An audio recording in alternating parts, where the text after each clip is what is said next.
ನಿನ್ನೆ ಪರಿಷತ್ ಎಲೆಕ್ಷನ್ ಆಯ್ತು, ಎರಡು ಪಕ್ಷದಿಂದ ಆಗಿದೆ. ಅದರಲ್ಲಿ ಅವರು ಕೂಡ ಅದನ್ನು ಒಪ್ಕೊಂಡಿದ್ದಾರೆ. ಗೊತ್ತಿದೆ, ಯಾಕಂದ್ರೆ ಅಷ್ಟು ನಮಗೆ ಓಟ್ ಬೀಳುವಂತ ಅವಕಾಶಗಳು ಕಡಿಮೆ ಇದ್ದು ಇವಾಗ ಬೇರೆಯವ್ರು ಹಾಕಿದ್ರಿಂದ 32 ರೀಚ್ ಆಗಿದ್ದೀವಿ. ಸೊ ಅದಕ್ಕೆ ಬಹಳ ಜನ ಸಿಎಂ ಅವರು, ಅಧ್ಯಕ್ಷರು ಸುರ್ಜೇವಾಲಾ ಅವರ ಪ್ರಯತ್ನದಿಂದ ಅದು ಸಾಹಸ ಮಾಡಲಿಕ್ಕೆ ಸಾಧ್ಯ ಆಗಿದೆ. ಏನ್ ಅನ್ಸುತ್ತೆ ಸರ್, ಈ ಪರಿ ಅಡ್ಡ ಮತದಾನ ನೋಡಿದ್ರೆ ಅಂದ್ರೆ ಅವ್ರ ಪಕ್ಷದ ಒಳಗಿನ ಆಂತರಿಕ ಸಮಸ್ಯೆಗಳೇ ಕಾರಣನಾ ಅಥವಾ ನೀವುಗಳವರು ಸೆಳೆದಿರೋದಾ? ಏನ್ ಎರಡು ಒಂದೇ. ಡೆಲ್ಲಿಯಲ್ಲಿ ನಡೀತಿದೆ, ಸೇಮ್ ಕರ್ನಾಟಕ ನಡೀತಿದೆ ಅಷ್ಟೇ. ಡೆಲ್ಲಿಯಲ್ಲಿ ಇದು ಈಗಾಗಲೇ ಪೀಕ್ ಹೋಗಿದೆ, ಅದೇ ಒಂದು ಮಾಡಲ್ ಆಗಿಬಿಟ್ಟಿದೆ. ಆ ಮಾಡಲ್ ಇಲ್ಲಿ ನಮ್ಮ ಸಿಎಂ ಅವರು ಅಡಾಪ್ಟ್ ಮಾಡಿದಾರೆ ಅಷ್ಟೇ. ಬಿಜೆಪಿ ಮಾಡಲ್ನ ಕಾಂಗ್ರೆಸ್ ಫಸ್ಟ್ ಟೈಮ್ ಅಡಾಪ್ಟ್ ಮಾಡಿದೆ. ಅಂದ್ರೆ ಅಲ್ಲಿನ ಆರೋಪ ಇರೋದು ಅಲ್ಲಿ ಕುದುರೆ ವ್ಯಾಪಾರ ಆಗ್ತಿದೆ ಅಂತ, ಇಲ್ಲೇನು ಅದೇ ರೀತಿ ಆಗಿದೆಯಾ ಅಂತ ಸರ್? ಅದು ಗೊತ್ತಿಲ್ಲ, ನಾವು ಹಾಕಿದ್ ನಿಜ. ಅದು ಕುದುರೆ ವ್ಯಾಪಾರ ಹತ್ತಿರ ನಾವು ಅಷ್ಟು ಹತ್ತಿರ ಇಲ್ಲ ಅದಕ್ಕೆ. ಸೊ ಹಾಕಿದ್ ನಿಜ, ಅದ್ರಲ್ಲಿ ಪ್ರಶ್ನೆ ಇಲ್ಲ. ಅವರು ಫ್ರೆಂಡ್ಶಿಪ್ ಮ್ಯಾಗ ಹಾಕಿರ್ಬೋದು ಅಥವಾ ಅವರ ರಿಲೇಷನ್ ಮ್ಯಾಗ ಹಾಕಿರ್ಬೋದು. ಸೊ ಬೇರೆ ಬೇರೆ ಕಾರಣ, 3-4 ಕಾರಣಗಳಿಂದ ಹಾಕ್ಲಿಕ್ಕೆ ಅವಕಾಶಗಳಿದೆ. ಸೊ ಅದ್ ನೋಡ್ಬೇಕು ಯಾವ ಕಾರಣ. ನಿರೀಕ್ಷೆ ಇದ್ದಿದ್ದು ಸರ್, ಜೆಡಿಎಸ್ ಇಂದ ಬರ್ಬೋದು, ಅವ್ರ ಸಮಸ್ಯೆಗಳಿದ್ದಾವೆ ಅಂತ. ಬಿಜೆಪಿಯಿಂದ ಯಾರು ಹಾಕ್ತಾ ಇರೋ ನಿರೀಕ್ಷೆಗಳಿರ್ಲಿಲ್ಲ. ಬಿಜೆಪಿಯವರು ಹಾಕಿದ್ದಾರೆ ಅಂತಂದ್ರೆ ಅಲ್ಲಿನ ಆಂತರಿಕ ವಿಚಾರ, ಅದ್ರ ಪ್ರಶ್ನೆ ಇಲ್ಲ. ಅವ್ರವ್ರ ಲೀಡರ್ಶಿಪ್ ಇರ್ಬೋದು ಅಥವಾ ಅಲ್ಲಿ ವೈಮನಸ್ಸು ಇರ್ಬೋದು, ಈ ಕಾರಣಗಳಿಂದ ಎರಡು ಪಕ್ಷಗಳು ಹಾಕ್ಲಿಕ್ಕೆ ಸಾಧ್ಯ ಆಗಿದೆ. ಅಲ್ಲ, 1-2 ಮತಗಳು ಅಂದ್ರೆ ಓಕೆ, ಇಟ್ಸ್ ಓಕೆ. ಬಟ್ 11 ಮತಗಳು ಆತ್ಮಸಾಕ್ಷಿ ಮತಗಳು ಈ ಕಡೆ ಬಂದಿದ್ಯಾ ಅಂತ? ಬಂದಿದ್ದು ಜೆಡಿಎಸ್ 4 ಬಂದಿದೆ, ಇಲ್ಲಿ ಸುಮಾರು 7 ಅಥವಾ ಬಂದಿರಬಹುದು. ಹಾಕಿದ್ ನಿಜ, ಅದ್ರಲ್ಲಿ ಪ್ರಶ್ನೆ ಇಲ್ಲ. ಇನ್ನು ನೋಡೋಣ, ಒಂದು ಸ್ವಲ್ಪ ದುಷ್ಟಂತರ ಬರ್ತೇವೆ ಹೊರಗಡೆ. ಯಾಕೆ ಹಾಕಿರು, ಯಾರು ಹಾಕಿರು, ಏನ್ ಹಾಕಿರೋ ಗೊತ್ತಾಗುತ್ತೆ. ವೇಟ್ ಮಾಡೋಣ. ಬಟ್ ನಿಮ್ಮೊಳಗೆ ಸರ್, ಈಗ ಪಿ ಯು ಮೋಹನ್ಗೂ ಕೂಡ 29 ಬಂದಿದ್ದಾರೆ, ಅವ್ರಿಗೂ 30 ಅಸೈನ್ ಆಗಿತ್ತಂತೆ.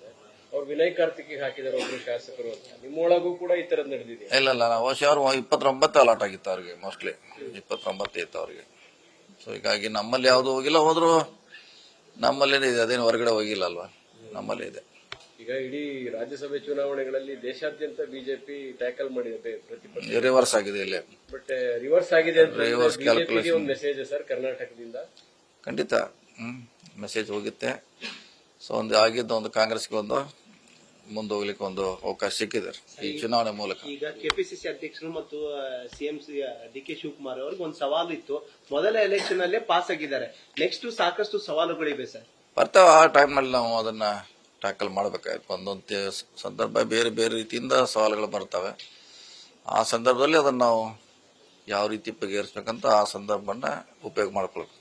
ಈ ಚುನಾವಣೆ ಬೇರೆ ಚುನಾವಣೆಗಳಿಗೂ ಒಂದು ರೀತಿ ವೇದಿಕೆನಾ ಅಥವಾ ಒಂದು ಉತ್ಸಾಹ ಅಷ್ಟೇ ಸಿಕ್ಕಿರೋದಂತ ಭಾವಿಸ್ಬೇಕಾ? ಇಲ್ಲ, ಬೇರೆ ಬೇರೆ ಸಂದರ್ಭ ಬೇರೆ ಬರ್ತದೆ. ಇಲ್ಲ, ಮೈ ಬರದಂತೆ ಪ್ರಶ್ನೆ ಇಲ್ಲ. ಈ ಚುನಾವಣೆ ಇದು ಕಟ್ಟ ಸೀಮಿತವಾಗಿ ಇರ್ತದೆ. ಬೇರೆ ಚುನಾವಣೆ ಬೇರೆ ರೀತಿಯಿಂದ ಆಗುತ್ತೆ. ಸೊ ಅದಕ್ಕೆ ನಾವು ಅಲ್ಲಿ ತಯಾರಾಗಬೇಕು ಆ ಮಟ್ಟದಲ್ಲಿ. ಸೊ ಸಂದರ್ಭ ತಕ್ಕ ನಾವೆಲ್ಲ ಪ್ರಿಪೇರ್ ಆಗಬೇಕು. ಸರ್, ಈಗ ಗ್ಯಾರಂಟಿ ಪರಿಷ್ಕರಣೆ ಅನ್ನೋ ಮಾತಿತ್ತು, ಚರ್ಚೆ ಇತ್ತು. ಜನರಲ್ಲಿ ಸಾಕಷ್ಟು ಒಂದು ಬೇಸರ ಮತ್ತು ಸಿಟ್ಟು ಹೊರ ಹಾಕ್ತಾ ಇದ್ದಾರೆ. ಅದೇ ಹೊತ್ತಲ್ಲಿ ಈ ಪರಿಷತ್ ಚುನಾವಣೆಯಲ್ಲಿ ಶಾಸಕರೇ ನಿಮ್ಮ ಪಕ್ಷಕ್ಕೆ ಮನಸೋತಿದ್ದಾರೆ ಅಂತ ಸರ್. ಬೇರೆ ಪಕ್ಷ ಆಗಿದೆ, ಹೇಳಿಲ್ಲ. ಅದಕ್ಕೆ ಆಗ್ಲಿಕ್ಕೆ ಬೇರೆ ಬೇರೆ ರೀಸನ್ಗಳಿದೆ.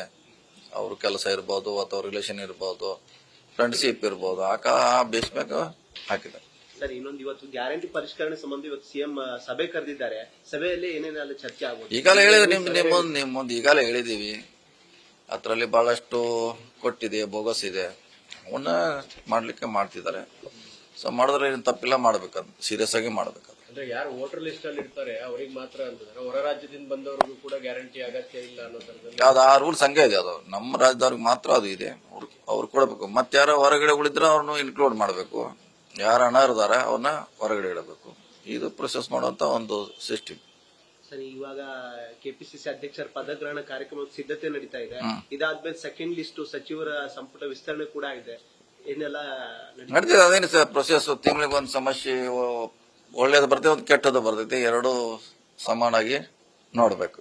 ಬಿಡದಿ ವಿಚಾರದಲ್ಲಿ ಈಗ ಅವರು ಪಾದಯಾತ್ರೆ ಶುರು ಮಾಡಿದರೆ ತಾವು ಕೂಡ ಹೇಳಿದ್ವಿ, ಇದು ಬಹಳ ಚರ್ಚೆ ಮಾಡಿ ತೀರ್ಮಾನ ಮಾಡಬೇಕಾಗಿರೋ ವಿಚಾರ. ಸರ್ಕಾರಕ್ಕೆ ಇದಕ್ಕೆ ಕೆಟ್ಟ ಹೆಸರು ಬರಬಾರದು ಮತ್ತು ಸರ್ಕಾರಕ್ಕೂ ಹೊರೆಯಾಗಬಾರದು ಅಂತ ಈ ಕ್ಯಾಬಿನೆಟ್ ಅಲ್ಲಿ ಡಿಸ್ಕಷನ್ ನೋಡೋಣ. ಮುಖ್ಯಮಂತ್ರಿಗಳ ಸಮರ್ಥರಿದ್ದಾರೆ, ಅಧ್ಯಕ್ಷರಿದ್ದಾರೆ, ಇನ್ನು ಹಿರಿಯರು ನಮ್ಮ ಪಕ್ಷದಲ್ಲಿದ್ದಾರೆ.